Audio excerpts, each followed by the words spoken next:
2024 সালের ছাত্র জনতার এই গণ অভ্যুত্থান, খুনি ফ্যাসিস্ট হাসিনার পতন, দেশ ছেড়ে পালিয়ে যাওয়া, এরপরে যে এই নতুন বাংলাদেশ, এই নতুন বাংলাদেশের এই মুহূর্তের সবচেয়ে গুরুত্বপূর্ণ একটি ডিমান্ড হচ্ছে রাজনৈতিক দল।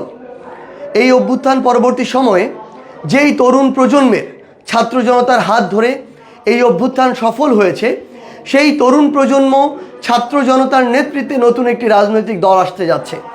আমরা আমাদের জায়গা থেকে মনে করি এই 5ই আগস্ট পরবর্তী নতুন যে বাংলাদেশ, এই বাংলাদেশ যদি আমরা বিনির্মাণ করতে যাই, তাহলে সবচেয়ে গুরুত্বপূর্ণ বিষয় হচ্ছে জনগণের কথা শোনা।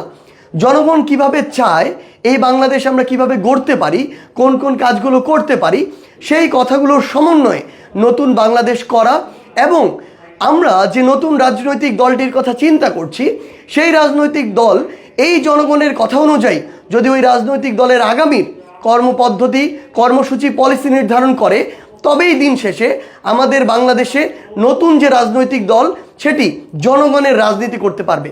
এবং আরেকটি গুরুত্বপূর্ণ বিষয়, যেটি স্বাধীনতার পরবর্তী সময় আপনার কখনো সুযোগ হয়নি, সেই সুযোগটি আমরা আপনাদের করে দিতে চাই, এবং আমরা চাই আমরা সকলে মিলে এই কাজটি করব। আপনাদের কাছে আমরা শুনতে চাই আমাদের এই রাজনৈতিক দলের নাম কি হতে পারে, আমাদের মার্কা কি হতে পারে।